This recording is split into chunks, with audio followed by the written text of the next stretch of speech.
Right now, Hurricane Elsa gaining strength as it makes its way up the west coast of Florida.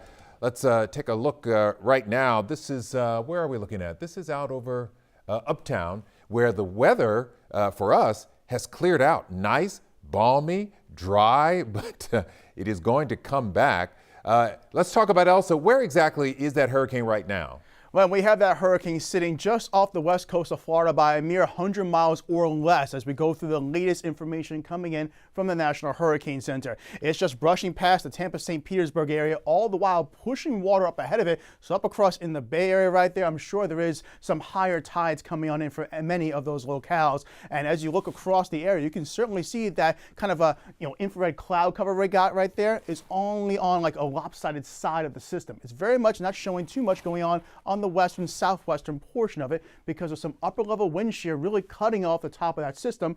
But that's one of the good things we're seeing that's keeping the system from strengthening any further. In fact, you can see it more so right here defined the water vapor imagery loop. We do see a more broader circulation going on around that center of circulation for Elsa. Meanwhile, much of the water vapor imagery is showing that displacement going on to the north and to the east. So it's very much a lopsided hurricane, but nonetheless, it's still a system we have to take seriously because it could pose a threat for many along the west coast of Florida. There are hurricane warnings up in place in the pink and tropical storm warnings and watches going all the way up from Florida in towards North Carolina. There's also the severe side of the system because any of those outer bands pinwheeling around the state of Florida could bring around some damaging wind gusts and also the possibility of some tornadic activity. And so tornado watch is up in effect in all these yellow highlighted areas through 8 in the morning on Wednesday, and then we have an aerial flood watch up across towards the Panhandle and in towards southern sections of Georgia.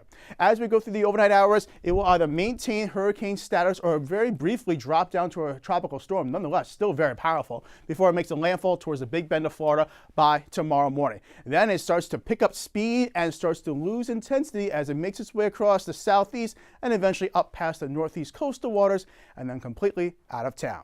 Our weather, speaking of being in town, we are definitely seeing a much more cooler day out there today because of all the clouds and scattered showers, only hitting a high of 88 degrees.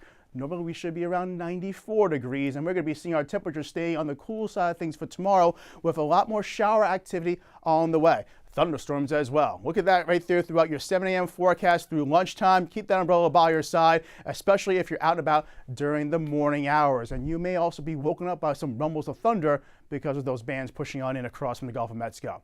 Outside our own studio, it does look rather peaceful. We do feel a muggy feel in the air with feel-like temperatures in the upper 70s. Some spots are feeling in the mid to upper 80s during this 10 o'clock hour. But all the while, we just have a few bands of scattered showers to our north and just a few across the northeastern section of Harris County. But we're watching the area of low pressure down to our southwest, kicking more moisture over time, and there is a flash flood watch down for our southwestern counties like Matagorda County through Friday morning.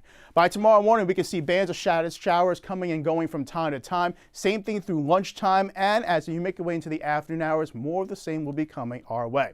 There is a flood potential out there. It's on the low end of things, but it does increase as you make your way down towards Matagorda Bay. So if you live down that way or heading down there, be on the lookout for some low standing water in several spots.